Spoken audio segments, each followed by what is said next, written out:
ವೀಕ್ಷಕರೇ, royal Siddu YouTube ಚಾನಲ್ಗೆ ಸ್ವಾಗತ ಸುಸ್ವಾಗತ.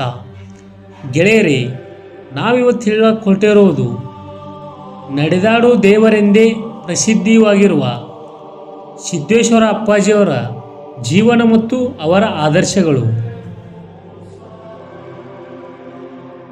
ಚಾನಲ್ಗೆ ಯಾರಾದರೂ ಹೊಸಬರು ಆಗಿದ್ದರೆ ಚಾನಲನ್ನು ಸಬ್ಸ್ಕ್ರೈಬ್ ಮಾಡಿ, ಹಾಗೆ ಪಕ್ಕದಲ್ಲಿರುವ ಬೆಲ್ ಐಕನ್ ಅನ್ನು ಕ್ಲಿಕ್ ಮಾಡಿ.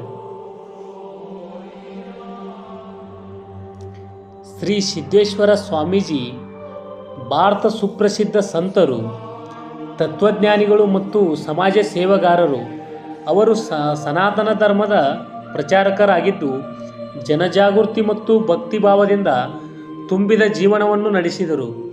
ಅವರ ಉಪದೇಶಗಳು ಲಕ್ಷಾಂತರ ಜನರಿಗೆ ಮಾರ್ಗದರ್ಶನವನ್ನು ನೀಡಿದ್ದು, ಆತ್ಮಧ್ಯಾನ ಮತ್ತು ಭಕ್ತಿ ಯೋಗ ಮತ್ತು ಸನ್ಯಾಸ ಧರ್ಮದ ಬಗ್ಗೆ ಸ್ಪಷ್ಟತೆ ನೀಡಿದವರಾಗಿದ್ದಾರೆ.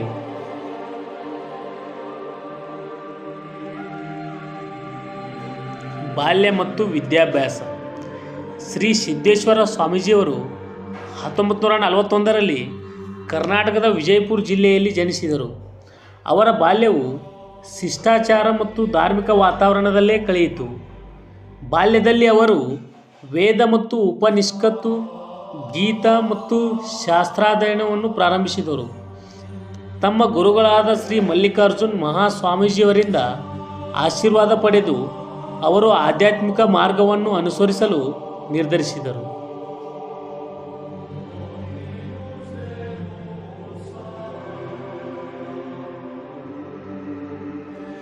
ಧಾರ್ಮಿಕ ಮತ್ತು ಜೀವನ ಮತ್ತು ಗುರುಕುಲ.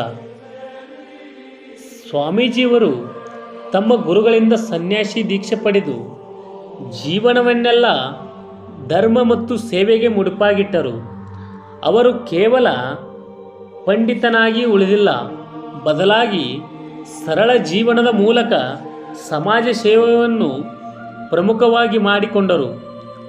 ಅವರ ಜೀವನ ಶೈಲಿ ಬೃಹತ್ ಶಿಷ್ಟಾಚಾರ ಮತ್ತು ಆಧ್ಯಾತ್ಮಿಕತೆಯಿಂದ ತುಂಬಿದೆ. ಅವರ ಅನುಯಾಯಿಗಳು ಒಪ್ಪಿಕೊಳ್ಳುತ್ತಾರೆ.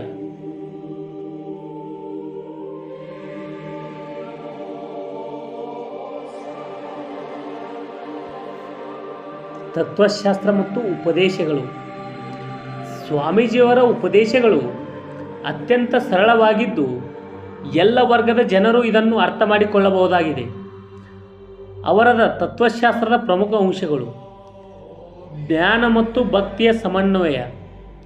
ಅವರ ಜ್ಞಾನ ಯೋಗವು ಮತ್ತು ಭಕ್ತಿ ಯೋಗದ ಸಮನ್ವಯವನ್ನು ಒತ್ತಿ ಹೇಳಿದರು. ನಿಷ್ಕಾಮ ಸೇವೆ.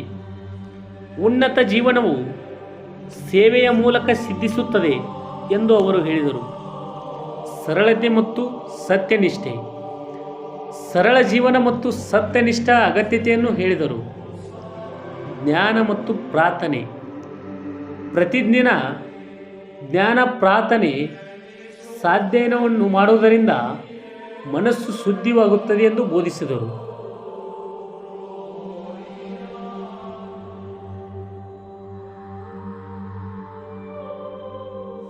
ಸಾಹಿತ್ಯ ಮತ್ತು ಪ್ರವಚನಗಳು.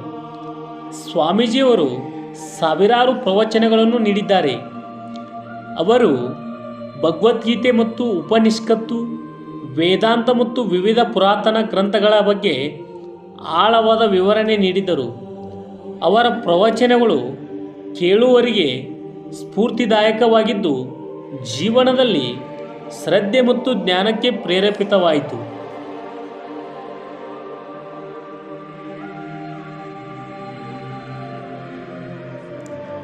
ಸಮಾಜ ಸೇವೆ.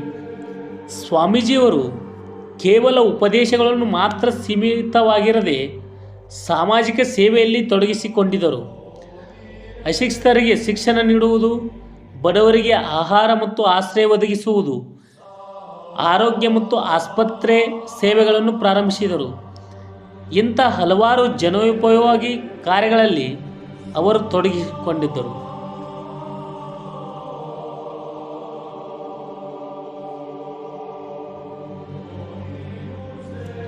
ಅಂತಿಮ ದಿನಗಳು ಮತ್ತು ಆಧುನಿಕೆಯ ಪ್ರಭಾವ.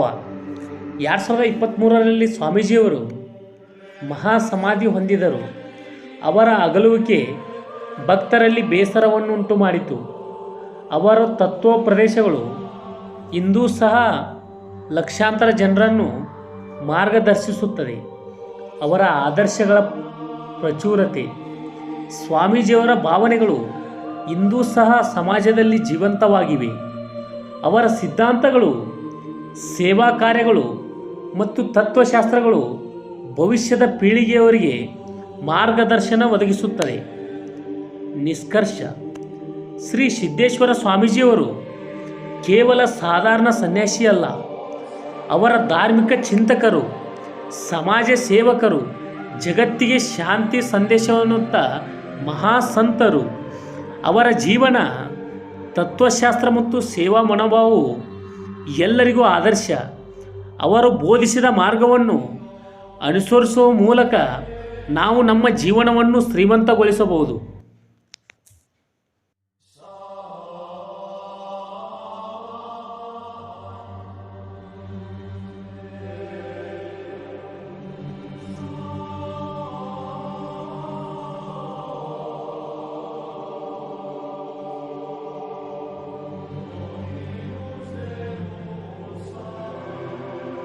ಚಾನಲ್ಗೆ ಯಾರಾದರೂ ಹೊಸಬರು ಆಗಿದ್ದರೆ ಚಾನಲನ್ನು ಸಬ್ಸ್ಕ್ರೈಬ್ ಮಾಡಿ, ಹಾಗೆ ಪಕ್ಕದಲ್ಲಿರುವ ಬೆಲ್ ಐಕನ್ ಅನ್ನು ಕ್ಲಿಕ್ ಮಾಡಿ.